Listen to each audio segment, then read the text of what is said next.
El niño lo encontró primero. Tenía 10 años, estaba descalzo, de pie al borde de un abrevadero en un pueblo llamado Ridley, donde el desconocido no tenía intención de quedarse más tiempo del necesario para darle de beber a Scout y comprar algo de comer que pudiera ingerir a caballo. El niño lo observaba como lo hacen los niños cuando les han dicho que no hablen con extraños, pero tienen algo que anula la instrucción. Tenía la cara sucia, la camisa le quedaba 2 tallas grande y sus ojos reflejaban la madurez de alguien mucho mayor. El desconocido lo notó, como notaba todo lo demás. Lo registró, siguió su camino. La chica estaba detrás de la tienda de piensos. Misma edad, misma cara, misma suciedad. Salió cuando el chico silbó, 2 notas cortas que significaban algo que solo ellos entendían, y de repente eran dos, de pie, o uno al lado del otro en la calle, mirando a un hombre a caballo que nunca habían visto antes, con la absoluta certeza de que era a quien habían estado esperando. No los estaba esperando. Iba cabalgando hacia el norte, rumbo a un lugar en Montana que podía esperar una semana más, y se detuvo en Ridley porque Scout necesitaba agua y el café, y ninguna de esas cosas tenía que ver con niños. Pero el chico salió a la calle, se paró frente a Scout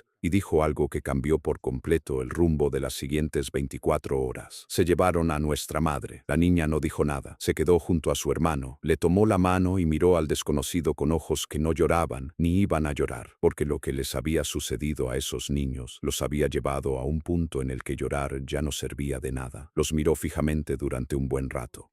El niño sostuvo su mirada. Con 10 años, ya aprendía que el mundo te quita cosas y que para recuperarlas necesitas encontrar a alguien capaz de hacerlo. ¿Quién se la llevó?, preguntó. No desmontó. Todavía no. Era una decisión que no había tomado. Un hombre llamado Fenton, dijo el niño. Tiene hombres, 5 de ellos. Vinieron a nuestra casa hace 3 días. Se la llevaron y nos dijeron que si los seguíamos nos matarían. ¿Por qué se la llevaron? El niño miró a su hermana. La niña miró al suelo. Luego volvió a mirar al desconocido. Porque no quería firmar, dijo la niña, las primeras palabras que había pronunciado. Su voz era firme y monótona y tenía más peso del que debería tener la voz de una niña de 10 años. Desmontó. Se sentaron en el banco frente a la tienda y los niños le contaron todo. Su madre se llamaba Catherine Marsh.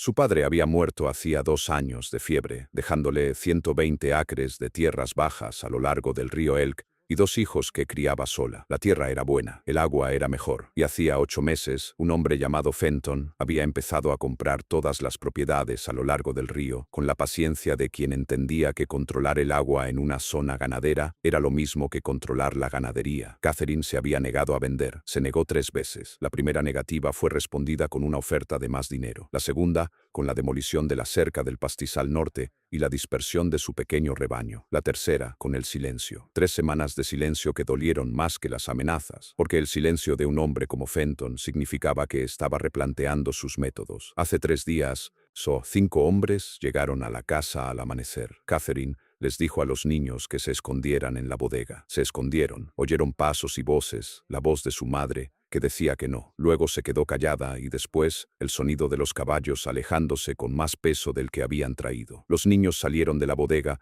y su madre ya no estaba. Sobre la mesa de la cocina había una escritura de transferencia con su nombre en la línea de la firma, pero la línea de la firma estaba en blanco y una nota que decía que si firmaba, no volvería a casa. El niño llevaba 2 días caminando. La niña lo acompañaba. La primera noche durmieron en una zanja y la segunda bajo una carreta. Llegaron a Ridley esa mañana sin comida, sin dinero y sin otro plan que encontrar a alguien que pareciera poder ayudarlos. Toda la mañana habían estado viendo ir y venir a hombres, vaqueros, vagabundos, comerciantes. Ninguno les parecía de fiar. Entonces llegó el desconocido montado en Scout. El niño miró a su hermana. La hermana miró al niño y lo que hubo entre ellos bastó. ¿Dónde la tienen?, preguntó. En el rancho Marsh, dijo el niño. En nuestra casa. Se mudaron después de llevársela. Viven en nuestra casa, comen nuestra comida y nuestra madre está en algún lugar adentro, pero no sabemos en qué habitación. El desconocido los observó a los 2 sentados en aquel banco. Los pies del niño estaban en carne viva tras 2 días caminando por caminos que no eran aptos para ir descalzo. La niña sostenía de nuevo la mano de su hermano. No la había soltado desde que se sentaron.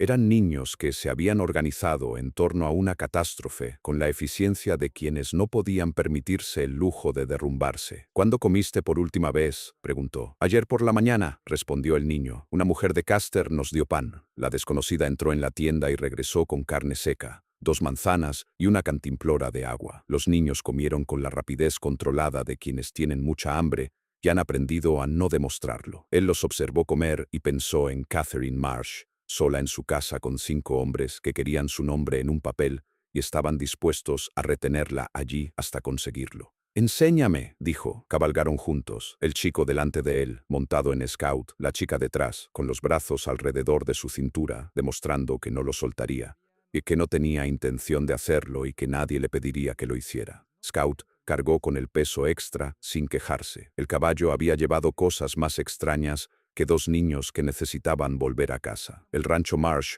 estaba a 9 millas al sur de Ridley. Se detuvieron a 1 milla de distancia, en una loma desde donde se divisaba la propiedad. La casa era una sólida vivienda de 2 pisos construida por un hombre que tenía intención de quedarse. A la izquierda, un granero, un corral con 6 caballos. Salía humo de la chimenea. 2 hombres en el porche. Uno de ellos recorría el perímetro del patio en un lento circuito que le indicó al forastero que se trataba de una ronda, no de un paseo. El hombre estaba comprobando la visibilidad, cubriendo terreno, el movimiento de alguien que ya había trabajado como guardia, contó.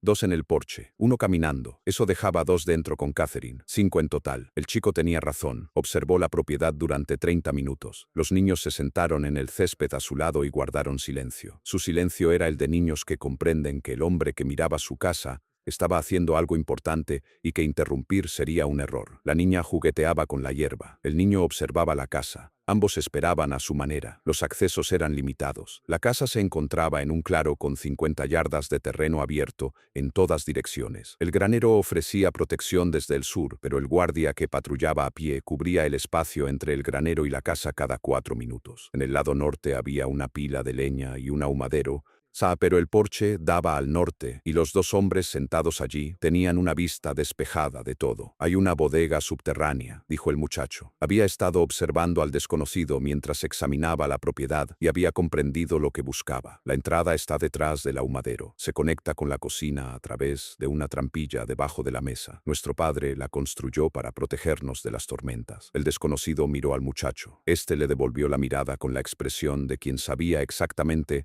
lo que acababa de ofrecer y cuánto valía. «Eso cambia las cosas», dijo el desconocido. El niño asintió una vez. Pequeño, serio, el asentimiento de un hombre en el cuerpo de un niño. Esperó a que oscureciera. Los niños se quedaron en la cresta. Les dijo que no se movieran hasta que él regresara. Y el niño dijo, «Ya lo sabemos». La niña no dijo nada, pero sus ojos lo decían todo. Dejó a Scout con ellos. El caballo los mantendría tranquilos y oiría cualquier ruido antes que ellos. Llegó a la propiedad a las 10 en punto. La noche estaba despejada, demasiado despejada para su gusto, pero la luna era apenas una media luna y las estrellas no proyectaban la luz suficiente para detectar movimiento a distancia. El vigilante que caminaba seguía una rutina predecible, 4 minutos por vuelta. El tramo detrás del ahumadero duraba 40 segundos. Lo cronometró 2 veces para asegurarse. Luego se puso en marcha. La puerta de la bodega estaba donde el chico había dicho. Madera vieja, bisagras de cuero, clavada en el suelo en ángulo. La abrió sin hacer ruido y bajó a la oscuridad. La bodega olía a tierra y cebollas y al peculiar olor a humedad de un lugar que no se había ventilado en semanas. Encontró la trampilla a tientas. La cocina de arriba estaba en silencio. Pegó la oreja a la madera y escuchó durante 3 minutos. Nada, ni pasos, ni voces. La cocina estaba vacía. Subió por la trampilla y se detuvo en la oscura cocina de una casa que pertenecía a una mujer a la que nunca había conocido porque 2 niños se habían parado en la calle y le habían dicho que su madre había muerto. La casa olía a extraños, a tabaco, whisky y ese olor rancio tan característico de los hombres que no limpian en espacios que no respetan. La cocina de Catherine Marsh había estado ordenada alguna vez. Podía ver la organización bajo el desorden, frascos en filas, ganchos para sartenes, el sistema de una mujer trastocado por hombres que no lo notaban. Shah recorrió la planta baja. En la sala de estar dormían 2 hombres, uno en un sofá, el otro en un saco de dormir en el suelo. Había armas sobre la mesa entre ellos. El fuego era tenue. Pasó junto a ellos sin despertarlos. El pasillo conducía a una puerta cerrada. Escuchó respiración. Una persona. Luz. Abrió la puerta. Catherine Marsh estaba sentada en la cama de lo que había sido la habitación de sus hijos. No dormía. Estaba sentada erguida en la oscuridad, con las manos en el regazo y la quietud de una mujer que llevaba 3 días así, esperando que algo cambiara. Lo miró cuando se abrió la puerta y no gritó, no porque no tuviera miedo, porque 3 días de miedo habían agotado la parte de ella que gritaba, y lo que quedaba era algo más silencioso y duro. «Tus hijos me enviaron», susurró. Su rostro cambió. «No mucho. Lo suficiente. «Oh, ¿están a salvo?», preguntó. Ella asintió. «No me han hecho daño. Necesitan que firme». Levantó las muñecas. Sin cuerda, sin cadenas. La prisión eran los 5 hombres, los 50 metros de terreno abierto y la certeza de que sus hijos estaban ahí fuera, y que huir significaba no encontrarlos jamás. Él le explicó el plan. Ella escuchó, asintió. Se puso de pie y estaba lista. No necesitaba nada en esa habitación. Todo lo que necesitaba estaba en una loma a 1 milla al norte, esperándola con un caballo. El problema era el guardia del porche. El vigilante que patrullaba a pie había terminado su ronda y se encontraba al otro lado del granero. Los 2 que dormían en la habitación delantera seguían durmiendo. El 5.º hombre estaba arriba. Podía oír el crujido de las tablas del suelo. No, pero el guardia del porche estaba despierto y sentado en una silla frente a la puerta principal, y la única forma en que Catherine podía salir por la cocina y a través del sótano era si el guardia del porche tenía algún motivo para no estar vigilando la fachada de la casa. Le dio una razón, salió por la ventana de la cocina, al este, rodeó el granero, encontró lo que necesitaba, una linterna. Heno prendió fuego en la esquina más alejada de la cerca del corral, lejos de los caballos, lejos del granero, lo suficientemente cerca como para verlo desde el porche, lo suficientemente grande como para llamar la atención. El guardia del porche se levantó, gritó. El hombre del lado del granero vino corriendo. Los 2 durmientes se despertaron, botas sobre el suelo de madera. La puerta principal se abrió y 3 hombres se dirigieron hacia el fuego. El 5.º hombre bajó las escaleras. La casa quedó vacía durante 20 segundos. Catherine bajó por la trampilla, atravesó el sótano y salió a la noche, y echó a correr. La encontró en el linde del bosque. No hablaron. Avanzaron hacia el norte en la oscuridad, en dirección a la cresta. El fuego que habían dejado atrás ya estaba siendo sofocado. Podía oír gritos. Los hombres se habían dado cuenta de que el fuego había sido provocado. Revisarían la habitación a continuación. Tenía minutos. Llegaron a la cima de la colina. Los niños oyeron a su madre antes de verla. La niña emitió un sonido que no era una palabra. El niño no dijo nada. Simplemente se acercó a ella. La abrazó por la cintura, apoyó la cara contra ella y se quedó allí de pie. Catherine puso una mano sobre la cabeza del niño y la otra sobre la niña que había aparecido a su lado y los sostuvo en la oscuridad de la colina sobre su casa. No dijo nada, porque no había nada que decir que el simple hecho de abrazarlos no lo expresara mejor. Cabalgaron. Scout llevaba a Catherine y a la niña. El desconocido caminaba con el niño a su lado. Se dirigieron al norte hacia Ridley, en la oscuridad, y no se detuvieron hasta que el rancho quedó a 5 millas de distancia. Los dejó en la pensión de Ridley. Pagó la habitación, pagó una comida. Le dijo a la dueña que no molestara a esos 3 y que si alguien preguntaba por ellos, la respuesta sería, no los ha visto. La mujer miró a Catherine y a los niños y no hizo preguntas. Hay cosas que no necesitan explicación. Luego regresó a caballo. Llegó al rancho Marsh al amanecer. Los 5 hombres estaban despiertos, enojados. La mujer se había ido, y lo sabían. Estaban en el patio discutiendo sobre qué hacer a continuación. Él no se escondió. Montó a Scout directamente por el camino hasta el patio y se detuvo frente al porche, donde estaban 2 de ellos. Los miró a los 5 con la expresión de un hombre que ya había tenido una noche muy larga y no tenía ganas de tener una mañana larga. «¿Dónde está?», preguntó el que se llamaba Fenton. Fenton era alto, bien afeitado y vestía ropa demasiado elegante para una casa de campo. Tenía la voz de un hombre acostumbrado a dar órdenes y a que se las obedecieran. El desconocido metió la mano en su abrigo. 3 hombres sacaron sus armas. Sacó un papel. No era un arma. Documentos. Los alzó. «Esta es la escritura original de esta propiedad a nombre de Catherine Marsh», dijo. «Esta es una copia del levantamiento topográfico que confirma sus límites. Y este es un documento que envié desde la oficina de telégrafos de Ridley a las 4 de esta mañana a la Oficina Federal de Tierras en Helena, que documenta el secuestro forzoso de una terrateniente con el propósito de transferir la escritura de propiedad bajo coacción. Su nombre aparece en él, señor Fenton. También aparecen las descripciones de estos 4 hombres proporcionadas por 2 testigos que lo vieron llevársela de esta casa hace 3 días. El alguacil federal lo tendrá mañana». El rostro de Fenton reflejó varias expresiones: incredulidad, cálculo, la tensión característica de un hombre cuyo plan había sido desbaratado por alguien que no debería existir. «Estás mintiendo», dijo Fenton. El desconocido lo miró fijamente.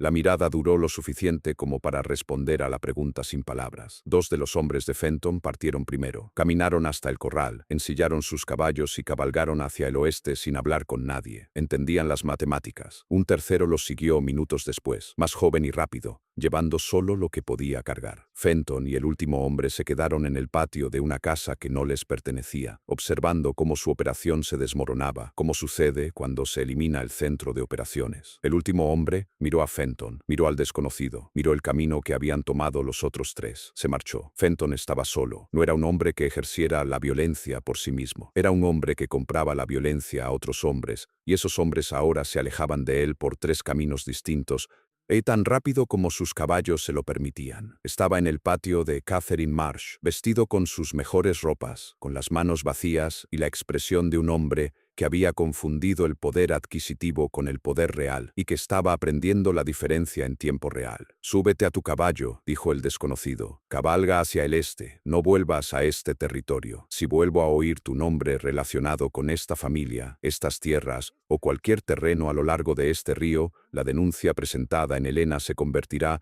en una orden judicial y yo mismo la entregaré». Fenton cabalgó hacia el este. Los llevó a casa esa tarde. Catherine entró por la puerta de su casa. Se detuvo en su cocina y contempló el desastre que 5 hombres habían hecho de su vida. Los niños estaban detrás de ella.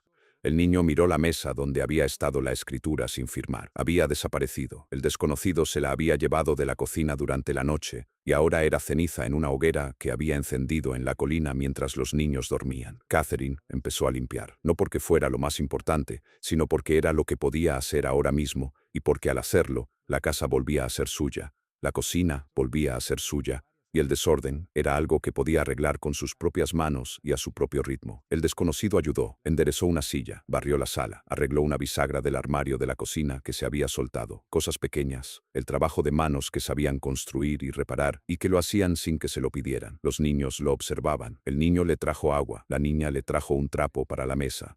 Una familia que se recomponía en torno a un desconocido que no se quedaría. Esa noche, Catherine preparó una comida en su propia cocina por primera vez en 3 días. Comieron juntos. El desconocido se sentó donde se habría sentado el padre, y la simetría no pasó desapercibida para nadie, pero nadie lo comentó. El chico habló más que en días. La chica sonrió una vez. Catherine miró al desconocido al otro lado de la mesa con una expresión que reflejaba gratitud, cansancio, y algo más que subyacía en ambas emociones. Después de cenar, lo acompañó hasta el porche. Los niños estaban dentro. «Puedes quedarte», le dijo, no como una pregunta, sino como una afirmación de que podía quedarse si lo deseaba. Miró el camino, a Scout, que estaba tranquilamente en el patio, a la noche, donde solo se oía el arroyo, el viento y las voces de 2 niños dentro de una casa que les pertenecía de nuevo. «No me quedo», dijo él. Ella asintió. Ya sabía la respuesta antes de pronunciar las palabras. Hay cosas que uno dice no porque espere que cambien algo, sino porque sería peor no decirlas. Salió a caballo al amanecer. El chico estaba en el porche. La chica estaba a su lado. Lo vieron partir como lo habían visto llegar, uno al lado del otro, juntos, como siempre lo hacían. El chico alzó una mano. El desconocido le devolvió el gesto. Entonces, Scout giró hacia el norte y el camino se abrió ante él y el rancho quedó atrás. Pensó en el niño que estaba de pie frente a Scout en la calle, en Ridley, descalzo y con una camisa 2 tallas más grande, diciéndole a un desconocido que alguien se había llevado a su madre. 10 años, 2 días caminando,